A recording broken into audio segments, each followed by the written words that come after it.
Good morning students. Our next topic is case with weightage. ठीक है. When the probability of occurrence and non occurrence of an event is different. कहने का मतलब क्या है कि अगर अपने पास कोई ऐसी इवेंट है जिसकी अक्कर होने की प्रोबेबिलिटी और नॉन अक्करेंस की जो प्रोबेबिलिटी हैं वो अलग अलग हैं. ठीक है. देन क्या कहता है, we have to use the theorem of probability of composite events. तब हमें theorem of probability of composite events का यूज़ करना पड़ता है. ठीक है. इसको हम एग्जांपल से समझते हैं. मान लीजिए अपने पास कोई डाई है और उस डाई को हमने क्या किया, थ्रो किया है. ठीक है. तो 6 फेसेस हैं. 6 फेसेस में से किसी भी एक फेस के अपर साइड आने का जो प्रोबेबिलिटी है वो कितनी है, 1/6 है. ठीक है. And probability of not getting particular number upward, और उसके ना आने की प्रोबेबिलिटी कितनी है, 1 - 1/6 मतलब 5/6. ठीक है. तो if A trial is repeated n times, अगर हम उसी ट्रायल को n टाइम्स रिपीट करते हैं तो हम ऐसा मान लेते हैं कि r बार जो है वो क्या होते हैं, नंबर ऑफ सक्सेसेस हैं. तो फेलियर कितने बच गए, n-r. तो n-r is the number of failures. ठीक है. लेट ए जो है वो क्या है, प्रोबेबिलिटी ऑफ ए सक्सेस, और बी हमने मान लिया प्रोबेबिलिटी ऑफ ए फेलियर.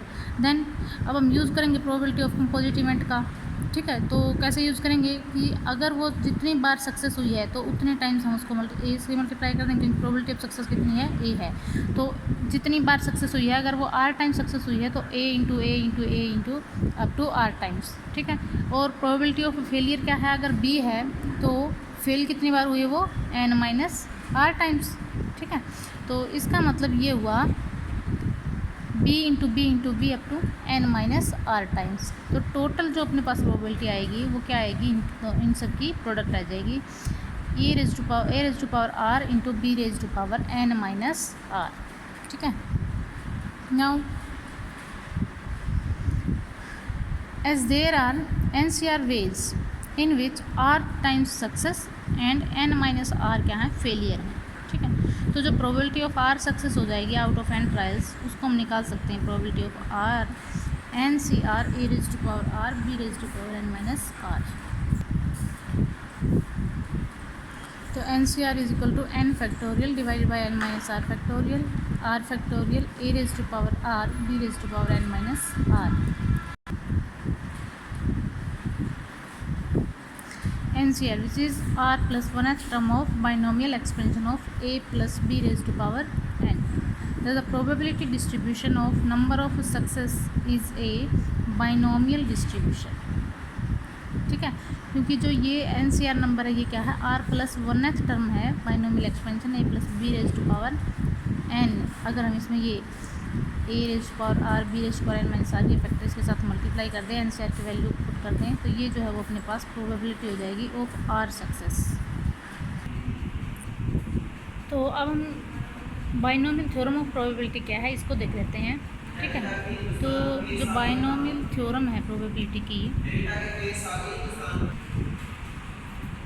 तो जो बाइनोमियल थ्योरम है वो कहती है, this theorem states that if x is the probability of occurrence of an event and y is the probability of failure of the same event, then the probability that an event take place r times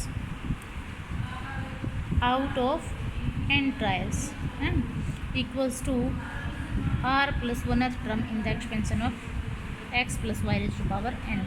जो theorem है, binomial theorem है probability की, वो ये कहती है कि अगर x जो है वो अक्कर होने की प्रोबेबिलिटी है किसी भी इवेंट की, और y जो है वो नॉन अक्करेंस की या फेलियर ऑफ द इवेंट की प्रोबेबिलिटी है, तब an event take place r times out of n में से उस इवेंट के r टाइम्स अक्कर होने की जो प्रोबेबिलिटी होगी वो इस बाइनोमियल एक्सपेंशन की r plus 1th टर्म होगी. तो इसका मतलब हम जब इसकी r plus 1th टर्म निकाल लें तो वही क्या दे देगा, उसकी प्रोबेबिलिटी बता देगा. ठीक है. जिसमें r बार वो सक्सेस होगी और n-r टाइम्स वो क्या होगी, फेलियर होगी. तो इसका प्रूफ देख लेते हैं. मान लेते हैं अपने पास क्या है, x is the probability of occurrence and y क्या है, प्रोबेबिलिटी ऑफ फेलियर. ठीक है. तो out of n trials r can be chosen in NCR ways, है ना. तो अब मैं अगर एन में से आर को चूज करना है तो उसका तरीका क्या है, NCR निकाल लो, है ना, NCR combination of r out of n, then probability that an event will take place in r time. तो क्या होगा, अगर उस इवेंट के आर टाइम्स अक्कर होने की प्रोबेबिलिटी है तो आर टाइम्स क्या होंगे, x into x into x into up to r times. और वाई जो है वो नॉन अकरेंस की इवेंट है, तो नॉन अक्कर कितनी बार हो रहा है या फेलियर कितनी बार हो रहा है, n-r टाइम्स, ठीक है। तो y into y up to n-r times. तो ये जो होगी इन सब की प्रोबेबिलिटी वो क्या आएगी अपने पास, x raise to power r y raise to power n-r, ठीक है। तो probability of occurrence of an event having x success in n trials, having r success आएगा यहाँ पे, having r success in n trials, n में से r बार अगर वो सक्सेस होती है तो उसकी जो प्रोबेबिलिटी होगी वो NCR x raise to power r y raise to power n-r होगा, ठीक है। तो NCR क्या, ये जो टर्म होगी यही क्या है, r+1 टर्म होती है बाइनोमियल एक्सपेंशन की, है ना, x प्लस बाइनोमियल एक्सपेंशन किसका, x plus y raise to power n का जो r+1 टर्म आएगी वो यही आएगी, ठीक है। तो यही अपने पास क्या होती है, प्रोबेबिलिटी होती है of the event which has r times success, है ना। तो इस ये जो वैल्यू होगी n फैक्टोरियल, NCR की वैल्यू कह लीजिए या फिर r+1 टर्म कह लीजिए इस बाइनोमियल एक्सपेंशन का, वो वैल्यू क्या होगी, n factorial divided by r factorial into n-r factorial x raise to power r y raise to power n-r, ठीक है। अब इसको किसी एग्जांपल से भी समझ लेते हैं। मान लीजिए अपने पास कोई डाई है, उसको हमने थ्रो किया तो किसी भी एक नंबर के अपर आने की जो प्रोबेबिलिटी होगी वो कितनी, 1/6 होगी। तो x is the probability of success, है ना, 1/6। तो x की जगह पे अगर हम 1/6 पुट कर दें तो y क्या अपने पास, y is the probability of non occurrence या फिर probability of not coming one particular number on the upper side of the die, 1 - 1/6, 5/6 is the probability of failure, ठीक है। तो प्रोबेबिलिटी y की जगह पे हम 5/6 पुट कर दें, x की जगह पे 1/6, तो जो अपने पास प्रोबेबिलिटी आएगी वो ये प्रोबेबिलिटी आ जाएगी n factorial divided by r factorial into n-r factorial, 1/6 raise to power r, 5/6 raise to power n-r, ठीक है।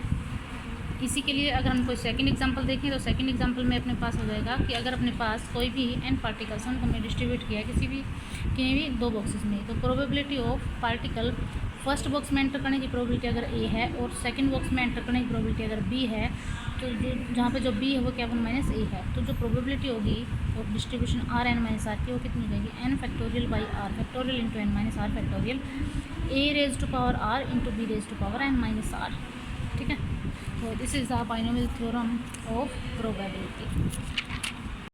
Next is Stirling approximation. Stirling approximation क्या करता है कि किसी भी स्टैटिस्टिकल प्रॉब्लम के अंदर हमें ये बात तो पहले ही पता है कि हम उसके अंदर बहुत ही लार्ज नंबर्स को एनकाउंटर करते हैं ना।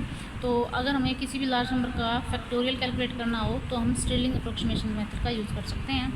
The computation of factorial of a large number becomes बहुत वेरी टीडियस वर्क होता है वैसे, लेकिन एक फेमस अप्रोक्सीमेशन फार्मूला है जिसका नाम है, जो कि दिया था स्कॉटिश मैथमेटिशियन जे जेम्स स्ट्रीलिंग ने, ठीक है। तो ये जो स्ट्रीलिंग अप्रोक्सीमेशन है इसका यूज़ करके हम किसी भी वेरी लार्ज नंबर का फैक्टोरियल कैलकुलेट कर सकते हैं, फैक्टोरियल, ठीक है। अकॉर्डिंग टू दिस फार्मूला, जो natural logarithm of n factorial, इसकी भी जो वैल्यू होती है, जो फार्मूला वो अपने पास ये होता है n का फैक्टोरियल और उसका लोगरिथम दिया है, तो इसकी वैल्यू जो होगी अपने पास n log n minus n, ठीक है। अब इसका प्रूफ भी देख सकते हैं कि n फैक्टोरियल को हम कैसे ओपन करते हैं, n factorial n into n minus 1 n minus 2 up 3 2 1, है ना, ये फैक्टोरियल होता है। अगर इसका लोगरिथम ले लेंगे तो दोनों साइड लोगरिथम लगा दें, तो मल्टीप्लिकेशन में लोगरिथम कैसे ओपन होता है, बीच में प्लस के साइन आ जाएंगे ना, logarithm of n plus logarithm of n minus 1 plus logarithm of n minus 2 plus log 2 plus log 1, है ना। तो इसको हम ऐसे लिख सकते हैं, logarithm of n factorial is equal to, ये क्या है, सम है सबका, है ना। तो सम का जगह पे हम समिशन यूज़ कर सकते हैं, x varies from 1 to n natural logarithm of x, ठीक है। तो x की वैल्यू 1 से लेके n तक वेरी करनी है। तो ये जो सीरीज़ है इसका जो n नंबर है उसका फैक्टोरियल निकालना नेचुरल लोगरिथम का, तो इसका प्रूफ हम देख रहे हैं। तो पहली बात तो ये है कि अगर हम इसको ग्राफ में प्लॉट करें तो सम ऑफ एरिया कैसे शो कर सकते हैं हम किसी भी ग्राफ के अंदर, ऐसे, ठीक है। तो मान लीजिए अपने पास जो टोटल एरिया है उसको हमने ऐसे पार्ट्स में डिवाइड कर लिया, वो स्मॉल उसमें स्टेप्स में डिवाइड कर लिया, ठीक है। क्लोजली अप्रोक्सीमेट तो कंटिन्यूस कर रहा है, x gets larger the area under the curve is integral of natural logarithm s. अब इस कर्व के अंदर जो भी एरिया आएगा वो क्या देगा, इसका समीशन देगा या फिर इसका इंटीग्रल देगा। भाई एक बात है ना, तो कॉन्टीन्यूस है तो हम समीशन की जगह पे इंटीग्रेशन का भी यूज़ कर सकते हैं। तो हम समीशन हटा के इसकी जगह पे इंटीग्रेशन लगा देते हैं। तो natural logarithm of n factorial is equal to, इस समीशन की जगह पे हमने क्या किया है, इंटीग्रेशन यूज़ किया है, integration 1 to n natural logarithm x dx। ठीक है, तो natural logarithm n factorial is, इसका इंटीग्रेशन निकाल लेंगे, क्या आएगा x ln x, limit put करेंगे 1। इसको निकालने के लिए देखो ln x इंटू 1 कर लेते हैं हम। ठीक है, और फिर फर्स्ट फंक्शन मान लेते हैं हम ln x को, और सेकंड फंक्शन जो अपने पास वो 1 हो जाएगा। 1 का इंटीग्रेशन करेंगे x आएगा, ln x as it is, minus integration जो छोड़ा था उसका क्या आएगा, डिफरेंशिएशन, और इंटू 1 का क्या हो जाएगा, इंटीग्रेशन x। ठीक है, x से x कैंसिल हो जाएगा तो 1 बच जाएगा यहाँ पे, और उसका इंटीग्रेशन करेंगे तो फिर से 1 x आएगा, और उसमें लिमिट पुट करेंगे 1 से n। तो ये सारा सोल्व आउट करने के बाद ये तो कर ही लोगे आप, इंटीग्रेशन निकालना तो बहुत ही आसान है।